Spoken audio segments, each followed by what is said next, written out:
Hey everyone, welcome to SPLP. Let's talk about Anant and Radhika Merchant's wedding. And we'll even talk about some hidden cases against Ambani's, जिसमें उनका बेटा Akash Ambani involve था ऐसा बोला जाता है। एंड क्या पावर एंड पैसे का यूज करके उन्होंने विटनेसेस को खरीद लिया था। अभी अनंत एंड राधिका मर्चेंट का शादी कई लोगों के अकॉर्डिंग ना काफी ज्यादा स्ट्रेच हो गया है, क्योंकि कई महीनों से ये सेलिब्रेशंस चल रहे हैं। एंड इफ यू नोटिस, इसके पहले ईशान आकाश अंबानी की जब शादियां हुई थी तब इतना हाइप देखने नहीं मिला था, इतना ग्रैंड सेलिब्रेशन नहीं था। एंड इवन इफ था तो मीडिया कवरेज उतना उन्होंने अलाउ नहीं किया था। वेराज इस बार they are involving media. Possibility है दैट ये उनके बच्चों में से ना लास्ट शादी है, इस वजह से they are celebrating it to the fullest. या तो ये वेडिंग ना इन अ वे उनके लिए एक अपॉर्चुनिटी की तरह भी हो सकती है to market one self even internationally, क्योंकि रियाना जस्टिन जैसे सिंगर्स को जब से उन्होंने इन्वॉल्व किया है ना अपने सेलिब्रेशन में, तब से वेस्ट की मीडिया भी ये फैमिली को कवर करी अपनी न्यूज में। तो हो सकता है यहाँ पे कोई उनका स्ट्रैटेजी भी हो। बट लोग जो उनको थोड़ा हेट दे रहे हैं सेइंग दैट कि इतना खर्चा कर रहे हैं, बाहर के सिंगर्स को पैसा दे रहे हैं, उल्टा इंडियन सिंगर्स को ही उनको बुलाना चाहिए था। That I feel is bit unfair. Reason being उनका पैसा है, कितना स्प्लर्ज करना है, कहाँ पे करना है, that others can't decide for them. And हाँ, बाहर के आर्टिस्ट को अगर आप बुलाते हो तो पैसे ऐसे केसेस में बाहर जाते हैं, but that is a normal thing.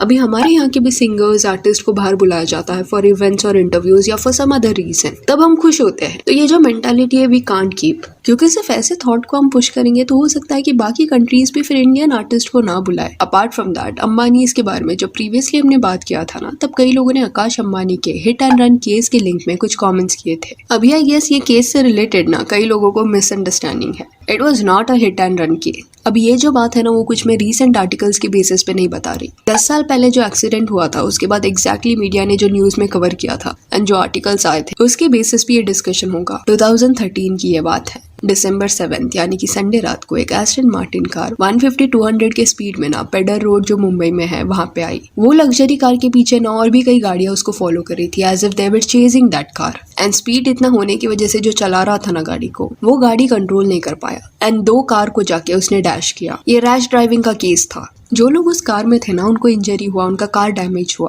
But इस एक्सीडेंट में किसकी जान नहीं गई। अभी मीडिया जब एक्सीडेंट साइट पे पहुंची यानी इस चीज को उन्होंने कवर किया, तब विटनेसेस काफी गुस्से में थे। पीछे से एस्टन मार्टिन अबाउट 150 जितनी स्पीड होगी या फिर शायद ज़्यादा भी होगी, एकदम जोर से पीछे से आई और उसने मेरे पीछे से एकदम जोर से धक्का मार दिया गाड़ी को और मेरी गाड़ी क्रॉस करके दूसरी गाड़ी चली गई, लौट गई। और वो कह रहे हैं ड्राइवर था, ड्राइवर नहीं था, उनका लड़का था उसके अंदर और उसमें एक दोस्त यात्री थी जिसमें पुलिस एस्कॉर्ट था वो।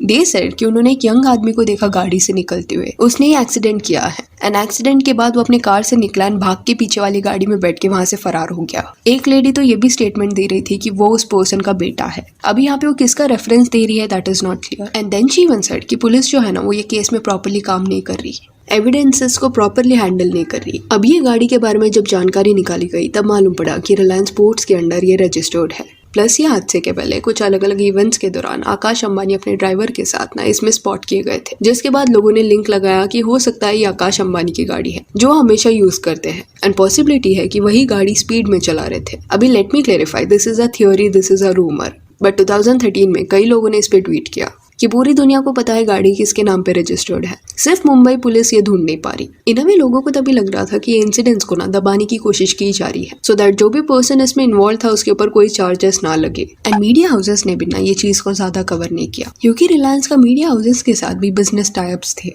एंड विटनेसेस जो थे ना जिनको ऑन द स्पॉट मीडिया ने कवर किया था, उन्होंने भी बाद में जाके अपना स्टेटमेंट बदल दिया। इनिशियली उनका स्टेटमेंट ऐसा था कि यंग आदमी चला रहा था गाड़ी and they want justice, but later on they started saying कि नहीं, यंग आदमी नहीं, बट ऐसा लगा कि कोई पर्सन जो अपने 50s में है वो गाड़ी चला रहा था। एंड ये स्टेटमेंट जो है ना वो चेंज तब हुआ जब 7 दिसंबर के इंसिडेंट्स के कुछ दिन बाद अंबानी फैमिली का ड्राइवर मिस्टर जोशी जो अपने 50s में है वो पुलिस स्टेशन गए एंड ही कन्फेस्ड कि उस रात को वो कुछ मेंटेनेंस के लिए ना बाहर उन्होंने गाड़ी निकाला था एंड लेके जा रहे थे कहीं तो उसको, बट गलती से उनसे एक्सेलरेट हुआ गाड़ी एंड ही क्रैश्ड इट। वो काफी ज्यादा डर गए इसलिए वो वहां से भाग गए। अब ये स्टेटमेंट जब आया उसके बाद कई लोगों ने इस पे सवाल उठाया कि इतने रात को ड्राइवर क्यों निकालेगा गाड़ी, वो भी अकेले, एंड इतने स्पीड में क्यों चलाएगा, सिक्योरिटी उसको फॉलो क्यों कर रही थी। अभी ड्राइवर के कन्फेशन के बाद भी कुछ ऐसे सीरियस चार्जेस उस पर नहीं लगाए गए, क्योंकि जिनकी भी गाड़ी डैमेज हुई थी या जो भी इंजर हुए थे या जो भी विटनेसेस थे वो ये केस को परस्यू नहीं करना चाहते थे। सडनली उनको जस्टिस नहीं चाहिए था। अभी ये क्यों हुआ ना, इसके पीछे भी कुछ रीजन है। ये एक्सीडेंट के चलते 2 जो कार डैमेज हुई थी उसमें एक ऑडी कार इन्वॉल्व थी एंड दूसरी जो कार थी वो ह्यूंडई की थी।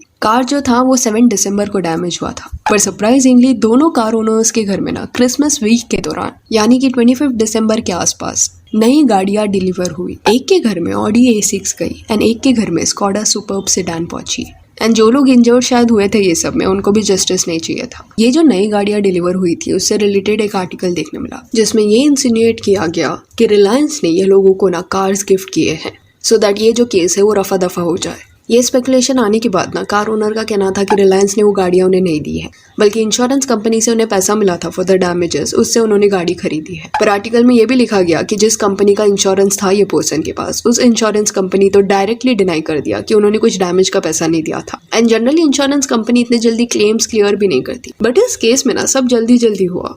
कार ओनर्स का कहना था कि इंश्योरेंस कंपनी ने पैसे भी दिए, उन्होंने बुकिंग भी करा लिया एंड डिलीवरी भी हो गई कार की। That was really shady and hence it was somewhere said that Ambani family इसमें इन्वॉल्व थी एंड पैसे पावर का यूज करके उन्होंने ये केस को दबा दिया। यहाँ पे ना किसकी जान नहीं गई, इसलिए चीज को ना कई लोगों ने स्लाइड होने दे दिया। पर फिर आप पूछोगे कि इंटरनेट पे जो ये देखने मिल रहा है या लोग जो ये बोल रहे हैं कि 2 लोगों की जान गई थी और उसमें आकाश अंबानी इन्वॉल्व थे, वो कौन सा केस है? तो वो भी ना पेडर रोड का ही केस है। उसमें कल्प्रिट अक्षय बजाज है ऐसा बोला जाता है एंड वो भी एक अमीर इंसान है जो बिजनेसमैन है। व्हाट हैपेंड वाज कि 27 नवंबर 2013 को एक स्पीडिंग कार ने 2 लोगों की जान ले ली जो अपने 2 व्हीलर पे थे। ये लोग BMC वर्कर थे, प्रकाश परमार जिनका उम्र 52 इयर्स था, लक्ष्मीबेन मकवाना जो 56 इयर्स ओल्ड थी। वो जो कल्प्रिट था ना वो नशे के हालत में गाड़ी चला रहा था and he was speeding. Rash driving की वजह से 2 लोग जो काम पे जा रहे थे उन्होंने अपनी जान गंवा दी। अभी इस मामले में ना अक्षय बजाज जो 32 इयर्स के थे एंड एक बिजनेसमैन थे एंड वर्ली में रहते थे, he was arrested but eventually उसको भी बेल मिल गई। विक्टिम्स के फैमिली मेंबर्स ने सवाल भी उठाए कि कैसा जस्टिस सिस्टम है, प्रिविलेज लोगों को छोड़ दिया जाता है, अमीर लोगों के लिए कानून बेंड किए जाते हैं।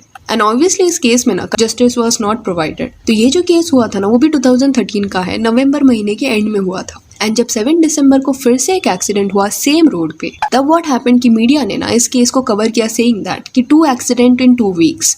ये 2 अलग अलग केसेस थे एंड मीडिया ये बोल रही थी कि कैसे ये रोड इतना रिस्की हो गया है। जस्ट 2 हफ्ते पहले इस रोड पे 2 लोगों की जान गई एंड अभी और एक लग्जरी कार एक्सीडेंट में इन्वॉल्व होती हुई दिखाई दी जो रिलायंस के अंडर रजिस्टर्ड है। दोनों में पावर का इस्तेमाल होते हुए दिखाई दिया, तो इस वे से ना उसको कवर किया गया था। पर अभी 10 साल बाद जब लोग ये वीडियोस देख रहे हैं एंड दोनों भी एक्सीडेंट्स का जो डेट है वो इतना आसपास है, तो कहीं ना कहीं कुछ लोग ये समझ नहीं पा रहे कि ये 2 अलग केसेस हैं। पॉसिबिलिटी है कि उन्होंने अलग से आर्टिकल्स नहीं पढ़े होंगे। अभी see I am not trying to justify anyone's action. Obviously 7 दिसंबर को जो हुआ वो भी एक रैश ड्राइविंग का केस था। हो सकता था वहाँ पे कुछ गलत हो जाता एंड अथॉरिटीज ने शायद प्रॉपर्ली अपना काम भी नहीं किया था, which is not at all correct because law सबके लिए बराबर होना चाहिए। बट कहीं ना कहीं आई ऑल्सो फील कि ये सब सही नहीं है कि पूरा आर्टिकल बिना पढ़े डायरेक्टली किस पे ऐसा इल्जाम लगा दो कि आपने 2 लोगों की जान ले ली है। अक्षय बजाज का जो केस है ना वो अभी रिसेंटली पुणे में जो देखने मिला था कार एक्सीडेंट, उससे मिलता जुलता है। पुणे वाले केस में भी बेल मिल गया था कि ऐसे लिख के दे दो और चले जाओ, पर सोशल मीडिया के पावर एंड प्रेशर के चलते ना डिसीजन बदला गया।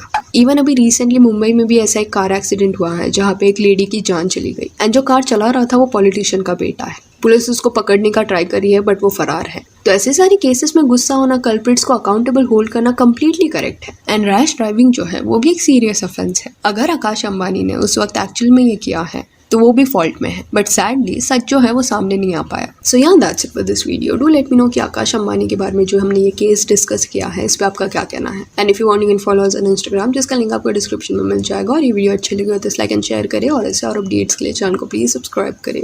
Thank you.